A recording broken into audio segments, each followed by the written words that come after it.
Assalamualaikum warahmatullahi wabarakatuh. Selamat pagi, salam sejahtera buat kita semua. Mudah-mudahan pada pagi hari ini kita semua dalam keadaan sehat dan selalu dalam lindungan Tuhan Yang Maha Kuasa.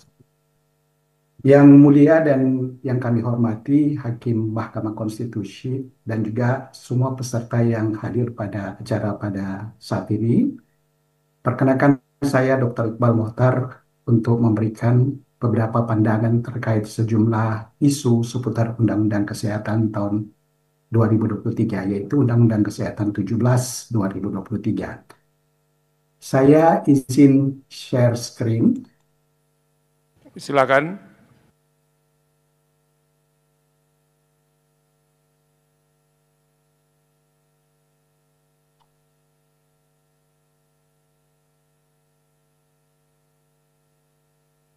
Ada beberapa hal yang akan saya coba berikan tanggapan terkait isu seputar Undang-Undang Kesehatan nomor 17 tahun 2023 ini. Dan yang pertama adalah terkait kolegium, di mana kita tahu bahwa pada pasal 451 di situ disebutkan bahwa kolegium dibentuk oleh pemerintah dan kolegium yang ada sebelumnya tidak berlaku. Dan sebagaimana kita ketahui bahwa saat ini pemerintah telah membentuk kolegium berbagai disiplin keilmuan. Saya kira kita semua tahu bahwa kolegium itu merupakan sebuah lembaga ilmiah yang memiliki peran sangat penting di dalam menjaga dan mengembangkan standar profesi pendidikan kedokteran, menjaga kompetensi profesi, serta integritas keilmuan di bidang medis. Karena itu, kolegium sering disebut sebagai custodian of knowledge, yaitu sebuah institusi yang memastikan bahwa dokter dan tenaga medis menjalani pendidikan, pelatihan, dan ujian berdasar standar akademik dan etika yang tinggi.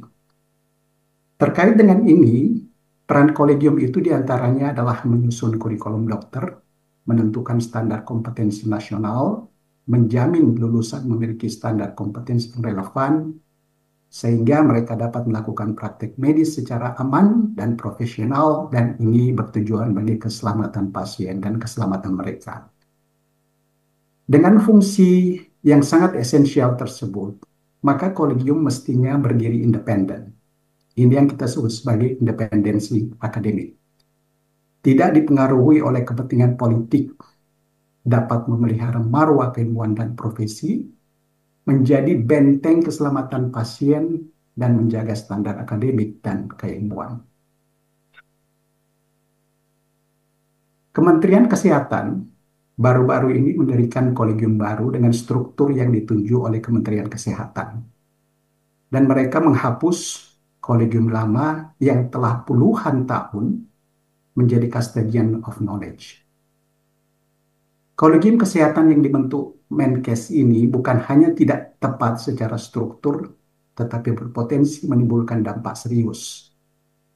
Di antaranya adalah standar pendidikan dan kompetensi dapat diatur atau diturunkan demi program dan target politik. Saya beri contoh adanya usulan bahwa dokter umum bisa memasang cincin jantung. Jadi mereka hanya diberikan pelatihan selama beberapa bulan, kemudian mereka diberikan kompetensi untuk memasang cincin jantung. Ini tentu saja sangat berbahaya dari segi keselamatan pasien. Kemudian konflik struktural. Kementerian Kesehatan jika terlibat di dalam kolegium, artinya mereka berperan ganda sebagai regulator dan juga penyedia layanan kesehatan. Apa yang terjadi hasilnya adalah keputusan-keputusan sepihak yang berlandaskan kebutuhan politik dan birokrasi. Sekarang kita coba lihat berbagai praktik di berbagai negara, terutama negara maju. Di Inggris, kolegium itu disebut sebagai Royal College dan terdiri atas bermacam-macam kolegium. Misalnya Royal College of Physicians dan Royal College of Surgeons. Semua lembaga ini berdiri independen. Mereka tidak di bawah pemerintah dan tidak dibentuk oleh pemerintah. Advisory board-nya ditentukan oleh peserta. Kemudian di Amerika kita lihat American Board of Medical Specialization. Ini merupakan payung dari 24 member board seperti American Board of Internal Medicine dan American Board of Surgery di mana mereka juga sangat independen dari pemerintah. Hal yang sama juga terjadi di Kanada, yaitu Royal College of Physicians and Surgeons. Itu yang pertama. Kemudian yang kedua, apakah pemerintah perlu menjadi pengawas etik profesi? Pasal 421 ayat 2 menyebutkan bahwa pemerintah berwenang melakukan pengawasan etika dan disiplin profesi. Terkait hal ini, kita perlu melihat hakikat regulasi dan etika profesi. Apa sebenarnya perbedaan keduanya? Pemerintah memang berwenang mengatur kebijakan publik, perizinan, serta standar pelayanan kesehatan, karena ini menyangkut kepentingan umum.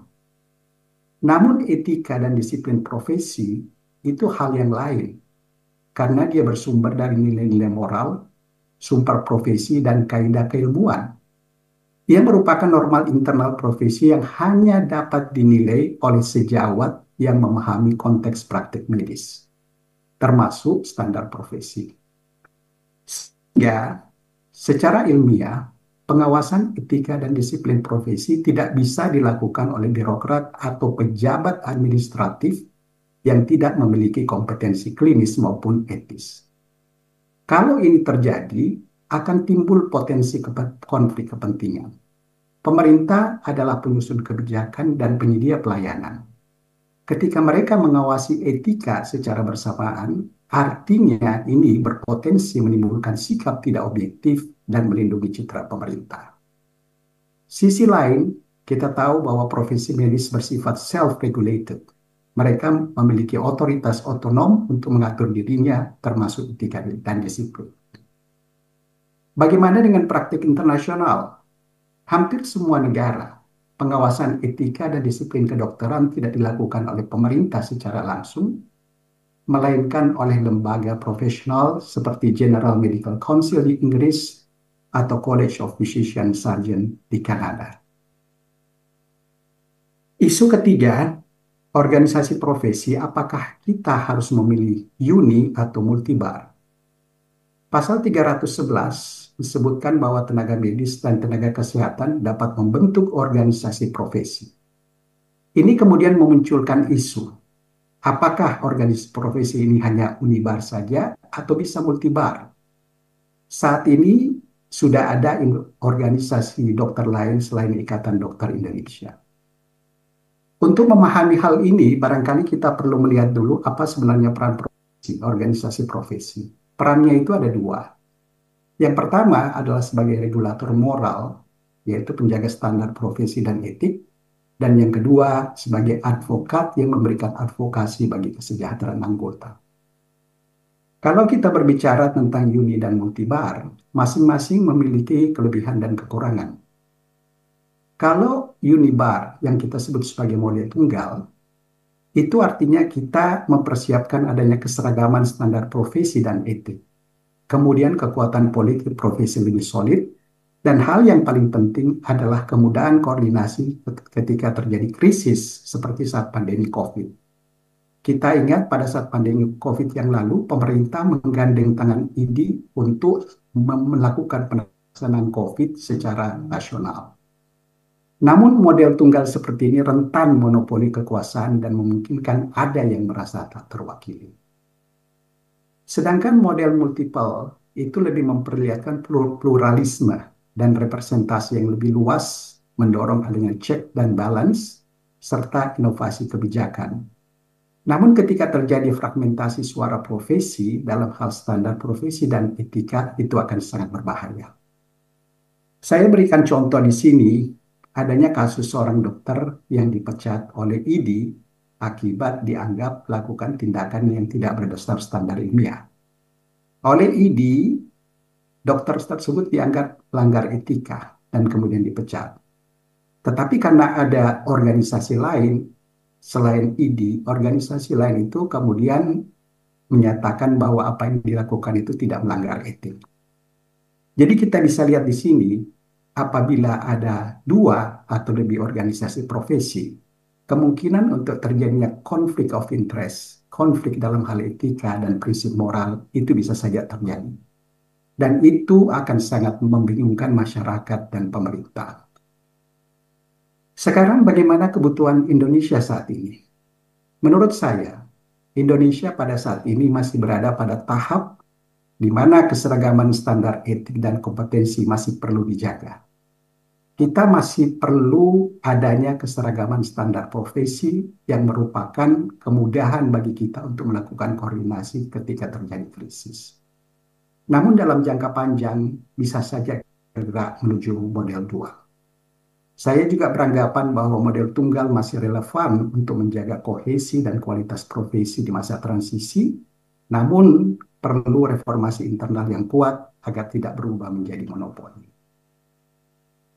Saya sekarang akan coba membahas tentang pasal 268, di mana dikatakan untuk meningkatkan mutu dan kompetensi teknis keprofesian dibentuk konsil, yaitu Konsil Tenaga Kesehatan Indonesia yang mencakup profesi di bidang kesehatan. Sebelum Undang-Undang Kesehatan tahun 17 atau tahun nomor 17 tahun 2023, sistem konsil di Indonesia bersifat terpisah dan fungsional. Ada Konsil Kedokteran Indonesia yang bertugas mengatur profesi dokter dan dokter gigi. Sementara itu ada pula Konsil Tenaga Kesehatan yang mengatur profesi non-dokter. Penyatuan konsil ini ditujukan untuk penyederhanaan tata kelola. Namun, kalau kita melihat lebih jauh, ini bermasalah dari substansi profesi dan etika kedokteran. Sebagaimana kita ketahui bahwa profesi kedokteran merupakan karakteristik yang sui generis, merupakan sebuah domain yang unik dan tidak dapat disamakan dengan profesi lain. Kesehatan memikul tanggung jawab etik, hukum, dan klinis yang sangat tinggi karena keputusannya berimplikasi langsung terhadap hidup dan mati seseorang. Oleh karena itu, sejak lama di berbagai dunia, regulasi profesi dokter ditempatkan pada medical council tersendiri yang independen dan terpisah dari konsil profesi kesehatan. Penyatuan konsil seperti KTKI saat ini memudahkan terpinggirkannya suara profesi kedokteran di tengahnya banyaknya profesi lain yang tergabung dalam satu wadah. Dan ini berpotensi mengaburkan tanggung jawab etik dan klinis yang spesifik bagi profesi dokter. Kalau kita melihat praktik di berbagai negara lain, hampir semua sistem regulasi profesi yang matang memisahkan konsil kedokteran dan konsil tenaga kesehatan. Di Inggris ini terpisah secara jelas. Inggris memiliki General Medical Council yang khusus mengatur dokter dan dokter gigi. Sementara Health and Care Profession Council itu mengatur profesi kesehatan lainnya. Di Australia, mereka menggunakan sistem yang semi terpadu, di mana semua profesi berada di bawah Australian Health Practitioner Regulation Agency yang sebagai payung administratif. Namun masing-masing profesi ada seperti Medical Board of Australia, Nursing Midwifery Board, dan lain-lain yang mereka memiliki otonomi substansif dalam hal etika, regis, dan disiplin. Di Singapura pun demikian. Mereka memiliki Singapore Medical Council yang berdiri sendiri untuk dokter. Namun, di samping itu mereka juga memiliki Nursing Board dan Pharmacy Council untuk profesi perawat dan apoteker. Kanada juga menganut sistem desentralisasi, di mana setiap profesi memiliki College of Physicians and Surgeons. Sekarang saya ingin beranjak kepada hal yang kelima tentang surat izin praktek. Pada pasal 264, saat sekarang untuk memperoleh surat izin praktek, tenaga medis harus memiliki surat tanda registrasi dan tempat praktek. Dan mereka tidak perlu lagi melampirkan surat rekomendasi dari organisasi profesi. Kalau kita melihat hal ini para dokter akan senang. Karena mereka tidak perlu ribet mencari surat rekomendasi. Jadi dokter akan senang. Bagaimana dengan pemerintah? Pemerintah pun akan senang. Karena ini akan dianggap merupakan simplifikasi. Tapi pertanyaan berikutnya, apakah rakyat aman dengan model seperti ini? Apakah rakyat aman bahwa surat izin praktik itu bisa dikeluarkan hanya dengan adanya STR dan tempat praktek? Ada hal yang perlu kita pahami, bahwa rekomendasi organisasi profesi bukan sekedar dokumen administratif, melainkan sebuah instrumen moral dan profesional yang memiliki fungsi dalam menjaga standar etik, kompetensi, dan integritas tenaga medis. Dalam sistem lama, rekomendasi dari organisasi profesi seperti IDI dan PDGI menjadi mekanisme kontrol sejawat atau kita sebut sebagai peer review untuk memastikan bahwa dokter yang akan berpraktek memang layak secara moral, etis, dan profesional. Sebelum mereka diberikan surat rekomendasi, mereka terlebih dahulu diberikan materi tentang etik. Kemudian dilakukan pendidikan, dilakukan pemahaman bagaimana menjamin etik dan integritas profesi, bagaimana menjalankan prinsip self-regulation, dan mencegah dokter bermasalah berpraktik di tempat lain. Penghapusan surat rekomendasi dijanjikan akan menyederhanakan proses administratif. Tetapi fakta yang kita dapat sekarang itu lebih complicated. Sekarang kalau kita ingin mengurus surat izin praktik, itu jauh lebih complicated dari dulu.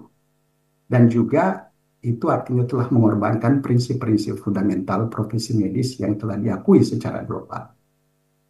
Sistem perizinan yang baik seharusnya tidak hanya mengandalkan cepat dan efisien, tidak hanya mengandalkan sederhana atau simpel, tetapi juga mampu menjamin keselamatan pasien dan moralitas profesi. Sekarang saya ingin berbicara tentang SKP atau Satuan Kredit Profesi. Satuan Kredit Profesi pada pasal 264 itu dikelola oleh Menteri Kesehatan, dalam hal ini Menteri Kesehatan. Namun ada beberapa hal yang perlu kita pertimbangkan. Yang pertama bahwa SKP itu merupakan domain keilmuan dan profesi, bukan administrasi negara. Esensi SKP terletak pada penilaian terhadap mutu ilmiah dan relevansi kegiatan profesional. Kegiatan ini bersifat keilmuan dan etik profesional, sehingga hanya dapat dinilai oleh pihak yang memahami konteks profesi tersebut. Peran menteri semestinya hanya bersifat kebijakan dan supervisi, bukan terlalu dalam mencampuri operasional teknis. Dalam sistem tata kelola kesehatan yang ideal, Menteri Kesehatan harusnya berfungsi sebagai regulator kebijakan nasional, bukan sebagai pengelola teknis kegiatan ilmiah profesi. Kalau kita lihat berbagai contoh di negara lain, hal yang sama tidak kita dapatkan seperti ini. Menteri tidak berperan langsung sebagai orang yang berkecimpung di dalam penilaian SKP. Banyak risiko yang bisa terjadi seperti hal ini. Di antaranya adalah birokrasi berlebihan. Ada beberapa teman saya berikan contoh yang telah mengumpulkan SKP lebih dari 900, tetapi dari jumlah tersebut hanya beberapa saja yang diakui. Pertimbangan lain mari kita pikirkan saat ini. Di Indonesia ada sekitar 220 dokter yang memiliki STR. Kalau 220.000 dokter ini masing-masing harus mengumpulkan 250 poin SKP, berarti ada jutaan poin SKP yang harus diteliti oleh Menteri Kesehatan. Ini akan membuat mereka overloaded. Ini akan membuat mereka berlebih dalam tugas-tugas mereka. Apalagi kita tidak tahu apakah orang yang melakukan penilaian tersebut paham dengan isu kedokteran atau tidak. Ada seorang teman saya yang seorang neurolog, kemudian dia mengambil SKP terkait kulit. SKP-nya langsung ditolak karena dianggap neurolog tidak berhubungan dengan kulit. Padahal tentu saja ahli neurolog ini memiliki alasan kenapa dia mempelajari SKP di bidang kulit tersebut. Karena ada beberapa area di dalam neurologi yang memang bersentuhan dengan kulit. Misalnya neurodermatitis. Ini yang sulit dipahami oleh orang-orang yang tidak berkecimpung di bidang medis. Karena mereka hanya melihat judul, kemudian menyatakan bahwa ini sesuai atau tidak sesuai. Mestinya model ideal itu melibatkan Menteri Kesehatan, konsil, kolegium, dan organisasi profesi, dan bukan hanya menjadi ranah Menteri Kesehatan. Dan ini adalah yang terakhir tentang Majelis Disiplin Profesi. Pasal 708 ayat 1 menyatakan bahwa tenaga medis yang diduga melakukan pelanggaran hukum dapat dikenai sanksi pidana setelah terlebih dahulu dimintakan rekomendasi dari Majelis Disiplin Profesi. Majelis Disiplin Profesi sebenarnya berperan sebagai lembaga teknis yang menilai apakah suatu tindakan medis sudah sesuai dengan standar of care atau tidak. apakah merupakan komplikasi medis atau tidak, apakah merupakan bentuk kelalaian atau tidak.